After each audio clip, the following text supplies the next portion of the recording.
Ever wake up and feel like, you just don't belong, like you've transformed into something the world just doesn't get? Yeah. Well, get ready, because today's deep dive, well, we're plunging headfirst into a story that takes that feeling of being an outsider to a whole new level, a whole new, I guess you could say a whole new species. Kafka-esque level. Yeah, exactly. We're talking, of course, about Franz Kafka, the one, the only, the Metamorphosis. A story that's, has really haunted readers for over a century now, and for good reason, Kafka, he just had this way of tapping into something universal, something deeply, deeply unsettling about what it means to be human. And unsettling is putting it mildly, which is why we're so excited to really dive into the excerpts you sent over. Yeah, we're going to unpack all the brilliance, the bizarre beauty of this iconic novella. Because we're all about going deep here. We're gonna uncover the symbolism that's kind of lurking beneath the surface, and explore how this story, as truly strange as it is, can actually be, well, strangely comforting. Yeah, because come on, who hasn't felt, a little other sometimes? Exactly. And Kafka, he gives us the ultimate other in Gregor Samsa. Our favorite traveling salesman. Well, he starts out that way, but then he wakes up one morning and he finds himself, not quite himself anymore. You could say that. To put it mildly, he's transformed into, and I quote, a monstrous verminous bug. Not exactly the wake-up call you want, especially on like a Tuesday morning, Right. Although what's really striking is Gregor's initial reaction. It's not terror.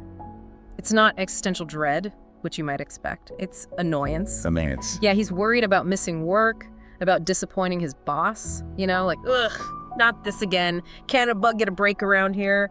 And it's that bizarre juxtaposition, the mundane and the monstrous, that makes Kafka's writing so brilliant. Yeah, it's like he's saying even when life throws you a curveball, like suddenly a giant insect, you still got to deal with the daily grind. Exactly. And I think that's something we can all relate to, even if we haven't, sprouted extra legs overnight. Yeah. That feeling of being trapped by routine, by obligations, by what everyone else expects of us. So you're saying the daily grind, it can be kind of dehumanizing in its own right. Like we become like cogs in the machine? Yeah. Just defined by our jobs, our schedules, our never-ending to-do lists. Precisely. And Gregor's transformation, as grotesque as it is, it becomes this powerful metaphor for that loss of individuality, that feeling of being unseen, unheard, completely misunderstood. Okay, but let's talk about, how his family handles this whole giant bug in the house situation. Yeah, about that. Because, spoiler alert, they don't exactly roll out the welcome mat. No, they do not. Their reaction, it's this potent mix of fear and disgust, and most strikingly, this concern for how Gregor's transformation, how it disrupts their lives, So his well-being, his suffering, it's almost like an afterthought? It almost seems secondary, yeah. Yeah. They're worried about what the neighbors will think, how it'll affect their routines, their social standing. Yeah, like it reflects badly on them. Exactly. And this speaks to the immense pressure to conform, to maintain appearances, even within the supposed safety of your own family. Kafka was acutely aware of these societal forces, and he doesn't shy away from exposing the hypocrisy. And it's like as Gregor's physical form shrinks, I mean literally shrinks, it's as if his family's world, their whole world, shrinks around him too. Right. Like the shrinking apartment, it becomes this powerful symbol of their collective isolation. They become prisoners of their own fear and shame, retreating further into themselves as Gregor becomes increasingly other. And through it all, did you notice how no one asks Gregor how he's feeling? Oh, absolutely. Yeah. Heartbreaking. It's heartbreaking, and it's such a keen observation. It really cuts to the core of what Kafka's getting at with this whole exploration of alienation. There's this profound lack of communication, just a failure to connect on a truly human level. Yeah, you said it. And this breakdown in communication, well, it leads us to this really pivotal scene, this moment where Greet, Gregor's sister, she picks up her violin. Yeah, and the scene, it always gets to me. You have Greed, and she's looking for some kind of solace, Right. some kind of connection, and she finds it in music. It's this beautiful, fragile act of creation in this world that's grown, increasingly dark and distorted. Yeah, and she's sharing this piece of herself, right? I mean, she's pouring her heart out through the music. She is. And what's the reaction? Indifference. Lovely. Yeah, the lodgers, these outsiders, who represent, at least you think they might represent, a glimmer of hope for the family, They'd rather just bury themselves in their newspapers. Yeah.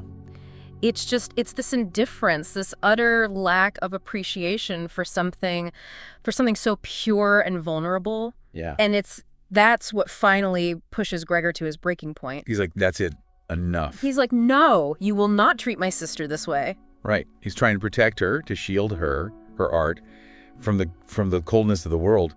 I feel like there's a powerful, like there's a protectiveness there. Something I think a lot of people listening can relate to, Absolutely. To pour your heart into something, only to be met with blank stares, right, or even worse, apathy. Yeah, and it makes you wonder, like, what does it take to truly see one another? To really recognize the humanity in the people around us, Yeah. Kafka seems to be saying that sometimes even art, which you think of as this bridge between souls, Right. it's not enough. Wow. It's a deeply unsettling thought. It is. But this scene, I mean, as heartbreaking as it is, it's not just about, artistic frustration. Right. No, not at all. It speaks to a larger theme, I think, in the Metamorphosis. This breakdown of communication. Yeah. The growing chasm that's between Gregor and his family. Oh, right. The music represents that fleeting hope of connection, but ultimately it fails to bridge that gap, So even as Greet's trying to reach out, the walls are they're closing in. Exactly. And this leads us to, well, I guess, the tragic yet strangely hopeful conclusion of Gregor's Metamorphosis. Because, his death, which I think a lot of people read, is just, straight up tragic. Yeah, like bleak. Yeah, you could see it that way, but it's, if you look at it a different way, it can actually be seen as this merciful release. Okay. Unpack that for me. Why merciful? Well, think about it. Gregor's trapped, Okay. both physically and emotionally. He's lost his voice, his ability to connect with anyone, to even recognize himself. Right. When he looks at his reflected In this monstrous form. Yeah. And death in this context, it becomes a release from that suffering. Okay. It's liberation from a reality that has become utterly unbearable. Yeah. No, I can see that. Yeah. And yet, his family's reaction to his death is, well, it's not exactly the outpouring of grief that you might expect. It's almost as if, like, they feel a sense of relief. Right, and Kafka doesn't dwell on their grief, but he highlights this sense of newfound possibility. Interesting. Yeah, it's subtle, but the atmosphere in the apartment, it shifts. There's a lightness, this sense of the future, like it's opening up again.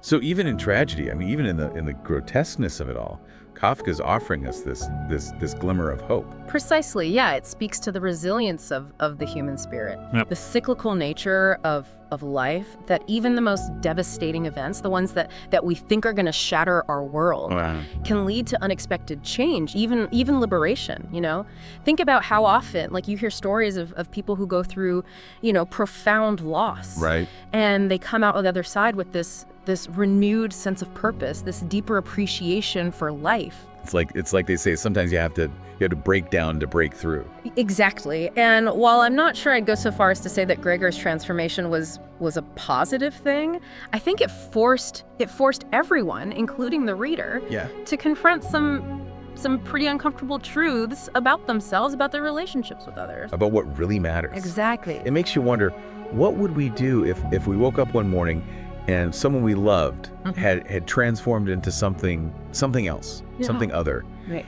Would we have the capacity for compassion, for understanding that Gregor's family, that they struggle to find? Yeah, it's a question that Kafka doesn't answer it for us, right. But it's one worth pondering, because at its core, the Metamorphosis, it's not just about a man who turns into an insect. Right. It's about our capacity for empathy, for connection, for love, in the face of the unknown, the unfamiliar. Even the repulsive. Even the repulsive, yeah. And I think even though it's challenging, ultimately it offers this strange sort of comfort, because it reminds us that even in those moments of greatest alienation, in those times when we feel most alone, most misunderstood. We're not alone in feeling that way. Yeah. Yeah. No, I can see that. Maybe there's a strange sort of beauty in that too, you know.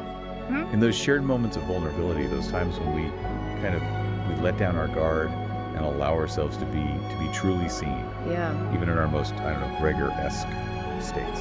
Absolutely. Yeah, Kafka reminds us that vulnerability isn't weakness. It's kind of the essence of our shared humanity. It makes you want to reach out to everyone you know. Yeah. Even the ones who seem a little buggy sometimes, and just be like, hey, I get it. We're all just trying to find our way. Yeah. We're all just trying to feel like we belong. Exactly. It's a powerful message, one that stays with you long after you finish the story. It does. And speaking of lingering, you left our listeners with a pretty thought-provoking question at the end of the last segment. Oh, I did, didn't I? I've been dying to hear your answer. So, all right, lay it on me.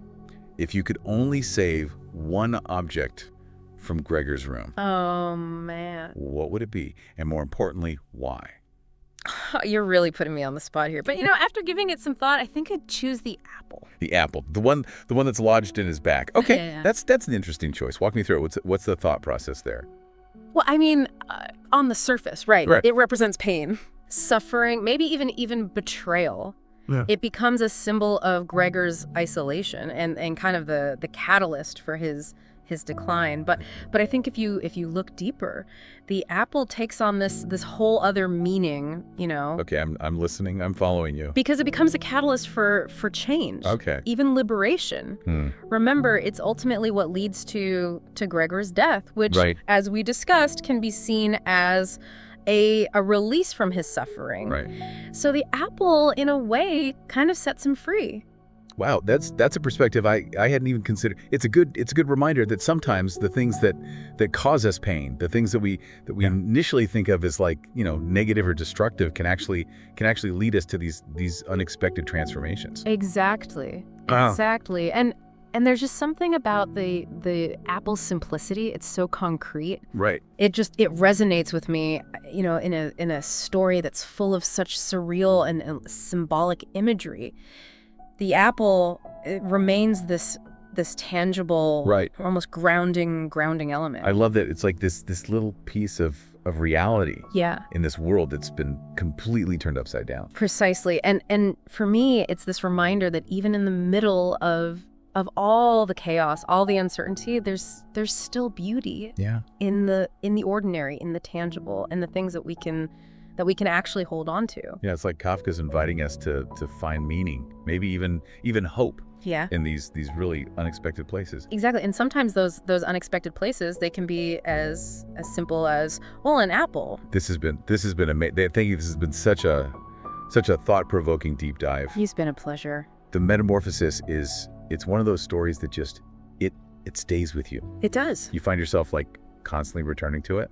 Absolutely. It's a testament to his genius, that a story written, over a century ago can still feel so relevant today. Right. So unsettling, but so strangely comforting. It definitely has me wanting to revisit the text. I have a feeling it'll hit even harder after this conversation. Oh, I suspect it will. Like any great work of art, the Metamorphosis, it just keeps revealing these new layers of meaning with each encounter. So for our listeners who are feeling inspired, maybe even a little brave, we highly recommend seeking out The Metamorphosis. Please do. It's a short but powerful read, one that might just leave you feeling, seen, challenged, and strangely comforted, all at the same time. And maybe even a little less alone. Yes. In this vast, often bewildering experience of being human. Beautifully said. Until next time, happy reading.